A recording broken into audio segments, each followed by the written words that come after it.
स्वतंत्रता के अधिकार का उल्लेख भारतीय संविधान के भाग 3 में अनुच्छेद 19 से अनुच्छेद 22 तक किया गया है। अनुच्छेद 19 में 7 प्रकार की स्वतंत्रताएं पढ़ी जा चुकी हैं। आज संविधान का अनुच्छेद 20 पढ़ेंगे। अनुच्छेद 20 में उल्लेख किया गया है अपराधों की दोष सिद्धि में संरक्षण। अपराधों की दोष सिद्धि के संरक्षण में 3 बातों का उल्लेख है। अपराधी को सजा अपराध के समय बनाए गए कानून के तहत दी जाए, न कि बाद में बनाए गए कानून के तहत। दूसरी बात, अपराधी को एक अपराध के लिए केवल एक बार सजा दी जाए। तीसरी बात, अपराधी को न्यायालय में खुद के खिलाफ गवाही देने के लिए बाध्य नहीं किया जा सकता। यह तो है अनुच्छेद 20। अब देखें दोस्तों भारतीय संविधान का अनुच्छेद 21। अनुच्छेद 21 में प्राण और दैहिक स्वतंत्रता की बात कही गई है। इसे व्यक्तिगत जीवन की स्वतंत्रता का अधिकार भी कह सकते हैं। इस अनुच्छेद 21 के मौलिक अधिकार को डॉक्टर भीमराव अंबेडकर ने भारतीय संविधान का मेरुदंड नाम दिया है। इस अनुच्छेद 21 में आगे चलकर अनुच्छेद 21 ए जोड़ा गया या अनुच्छेद 21 के उपभाग जोड़ा गया, जिसमें 6 से 14 वर्ष की आयु के बच्चों को निःशुल्क तथा अनिवार्य शिक्षा प्रदान करने की स्वतंत्रता का अधिकार दिया गया। और यह मौलिक अधिकार 86वें संविधान संशोधन अधिनियम 2002 के द्वारा भारतीय संविधान में जोड़ा गया। आज हम दोस्तों समानता का मौलिक अधिकार पढ़ रहे हैं और इस मौलिक अधिकार की जानकारी अनुच्छेद 14 से अनुच्छेद 18 तक है। एक एक अनुच्छेद के बारे में पढ़े। अनुच्छेद 14 में 2 बातों का ध्यान रखना कि विधि के समक्ष समानता, यह कंसेप्ट तो कौन से देश के संविधान से लिया गया? यह ब्रिटेन देश के संविधान से लिया गया। दूसरी बात, विधि का समान संरक्षण, यह कंसेप्ट अमेरिका देश के संविधान से लिया गया। अनुच्छेद 15, राज्य या हमारे देश की सरकार धर्म, जाति, जन्म स्थान, मूल वंश और लिंग के आधार पर किसी प्रकार का भेदभाव नहीं करती, लेकिन सामाजिक आर्थिक दृष्टि से पिछड़े हुए वर्गों को विशेष सहायता देने के लिए इस मौलिक अधिकार का सरकार उल्लंघन कर सकती है। महिलाओं को विशेष सुविधा देने के लिए या फिर बच्चों का विकास करने के लिए भी इस प्रकार के मौलिक अधिकारों का उल्लंघन कर सकती है।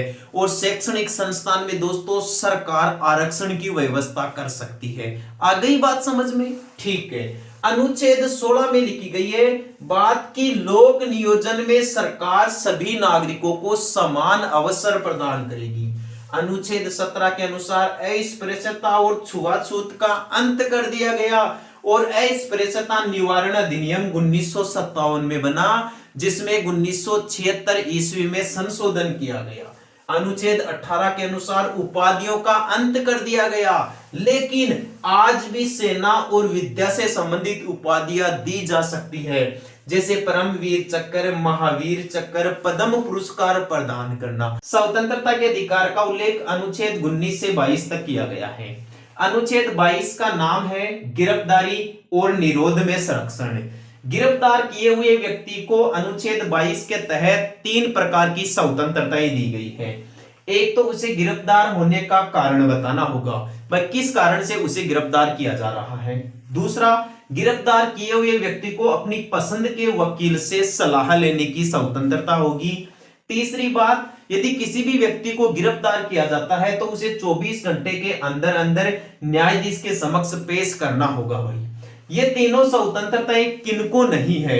एक तो शत्रु देश के नागरिक को नहीं है, और दूसरा ऐसा व्यक्ति जिसे निवारक निरोध अधिनियम के तहत गिरफ्तार किया गया है। निवारक निरोध अधिनियम क्या होता है भाई?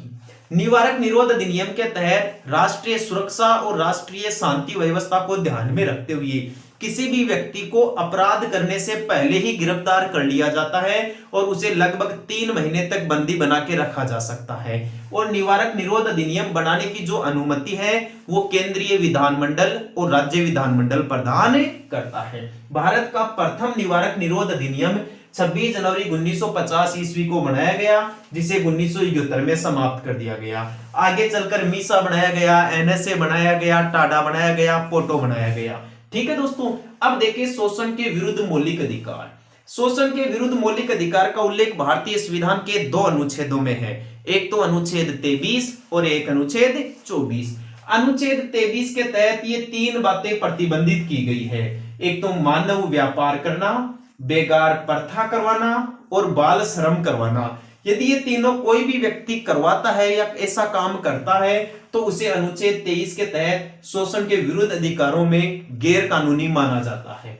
अनुच्छेद 24 के तहत बाल श्रम निषेध की बात कही गई है, यानी 14 वर्ष से कम आयु के बालकों को यदि व्यावसायिक प्रतिष्ठानों, कारखानों और होटलों पर काम करवाया जाता है उनसे, तो ऐसा करना गैर कानूनी माना जाता है या कानून की दृष्टि से अनुचित माना जाता है। बाल श्रम पर पूर्णतः रोक लगाने के लिए बाल श्रम निषेध अधिनियम 1986 में बनाया गया। धार्मिक स्वतंत्रता का मौलिक अधिकार अनुच्छेद 25 से 28 तक है। अनुच्छेद 25 के अनुसार हमारे देश के सभी नागरिक किसी भी धर्म की अंतर चेतना कर सकते हैं, उस धर्म को मान सकते हैं, उसका आचरण कर सकते हैं, उसका प्रचार प्रसार कर सकते हैं। अनुच्छेद 26 के अनुसार सभी नागरिकों को धर्म के प्रबंधन करने का अधिकार दिया गया है। अनुच्छेद 27 के अनुसार राज्य धार्मिक कर लागू नहीं कर सकता। अनुच्छेद 28 के अनुसार धार्मिक शिक्षा नहीं दी जा सकती, लेकिन निजी ट्रस्ट में धार्मिक शिक्षा दी जा सकती है। संस्कृति और शिक्षा संबंधी मौलिक अधिकार का उल्लेख अनुच्छेद 29 से 30 तक है। अनुच्छेद 29 के अनुसार हमारे देश की सरकार सभी नागरिकों को उनकी भाषा, बोली, लिपि और संस्कृति को सुरक्षित रखने का मौलिक अधिकार देती है। अनुच्छेद 30 के अनुसार केवल अल्पसंख्यकों की संस्कृति की सुरक्षा रखने के लिए राज्य सरकार शिक्षण संस्थानों की स्थापना करेगा और इन शिक्षण संस्थानों को वित्तीय अनुदान देने में सरकार किसी प्रकार का भेदभाव नहीं करेगी। सूचना का अधिकार, जिसका उल्लेख भारतीय संविधान के अनुच्छेद 19 के या एम में है। सूचना का अधिकार का जन्मदाता देश स्वीडन है, जहां 1776 ईस्वी में सबसे पहले सूचना के अधिकार को मान्यता मिली। इसका उद्देश्य है पारदर्शी प्रशासन बनाना। आरटीआई इसकी शॉर्ट फॉर्म है और इसका पूरा नाम है राइट टू इंफॉर्मेशन। भारत में सूचना के अधिकार की शुरुआत राजस्थान से हुई 1990 के दशक में। प्रमुख प्रतिनिधि थे अरुणा राय और इन्होंने ब्यावर अजमेर से एक अभियान शुरू किया एक संगठन की मदद से, जिसका नाम था मजदूर किसान शक्ति संगठन। सन 2000 ईस्वी में सूचना के अधिकार को राजस्थान के मुख्यमंत्री अशोक गहलोत ने कानून का रूप दिया, जिसे भारत सरकार ने 2005 ईस्वी में कानून अधिनियम या एक्ट का रूप दिया। आपसे दोस्तों सेंट्रल लेवल के बारे में सवाल पूछ लिया जाए कि भारत में सूचना का अधिकार अधिनियम कब पारित किया गया या कब बनाया गया, तो 2005 ये एकदम सही आंसर है। इस एक्ट के अनुसार भारत में एक सूचना आयोग का गठन किया गया, जिसमें एक अध्यक्ष और अधिकतम 10 सदस्य हो सकते हैं। वर्तमान में एक अध्यक्ष और 6 सदस्य हैं। इस अध्यक्ष की नियुक्ति राष्ट्रपति के द्वारा की जाती है 5 वर्ष या 65 वर्ष की उम्र की अवधि तक। का आकार कैसा है, राजस्थान की स्थिति कहां है और राजस्थान का विस्तार कहां से कहां तक है। दोबारा रिवीजन देख लीजिए, पूरे मैटर को दोस्तों केवल 2 मिनट में क्लियर करवा दूंगा।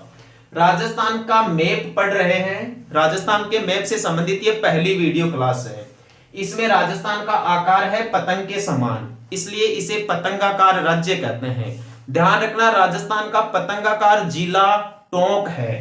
राजस्थान के आकार को विषम कोणीय चतुर्भुज के समान भी बताया गया है और राजस्थान के आकार को पतंग के समान, विषम कोणीय चतुर्भुज के समान या रोम्बस के समान टी.एच. हेंडले नामक विद्वान ने बताया है। राजस्थान की स्थिति, राजस्थान अक्षांशों के आधार पर पृथ्वी के उत्तरी गोलार्ध में है। यदि पृथ्वी में वास्तविक रूप से स्थिति देखी जाए तो राजस्थान पृथ्वी के उत्तरी पूर्वी गोलार्ध में स्थित है। राजस्थान एशिया महाद्वीप के दक्षिणी मध्य भाग में स्थित है या दक्षिणी मध्य एशिया में स्थित है राजस्थान। और यदि भारत के संदर्भ में राजस्थान की स्थिति देखी जाए तो राजस्थान भारत के उत्तरी पश्चिमी भाग में स्थित है। क्लियर है दोस्तों? ठीक है, नेक्स्ट देखिए राजस्थान का विस्तार। राजस्थान का जो उत्तरी बिंदु है वह कोंडागांव गंगानगर जिले की गंगानगर तहसील में है। राजस्थान का दक्षिणी बिंदु बांसवाड़ा जिले की कुशलगढ़ तहसील में बोरकुंड गांव है। राजस्थान का पूर्वी बिंदु धौलपुर जिले की राजाखेड़ा तहसील में सिलोन गांव है। राजस्थान का पश्चिमी बिंदु कटरा गांव जैसलमेर जिले की सम तहसील में है। सम तहसील राजस्थान में वर्षा रहित और वनस्पति रहित तहसील है। ठीक है दोस्तों, राजस्थान का उत्तर से दक्षिण का विस्तार 826 किलोमीटर है। राजस्थान का पश्चिम से पूर्व का विस्तार 869 किलोमीटर है। उम्मीद करता हूं आज की वीडियो क्लास आपके ठीक तरीके से समझ में आ गई होगी। दोस्तों, राजस्थान के मानचित्र से संबंधित और जानकारी अपन अगली वीडियो क्लास में पढ़ेंगे। आज के लिए दोस्तों इतना ही। यदि आपको मेरे द्वारा पढ़ाई गई यह जानकारी पसंद आई है तो मेरे इस YouTube चैनल को सब्सक्राइब जरूर करें और अपने वीडियो को लाइक और शेयर करना ना भूलें। ठीक है दोस्तों, कल फिर मिलेंगे इसी वक्त इसी YouTube चैनल पर। धन्यवाद। जय हिंद, जय भारत, वंदे मातरम।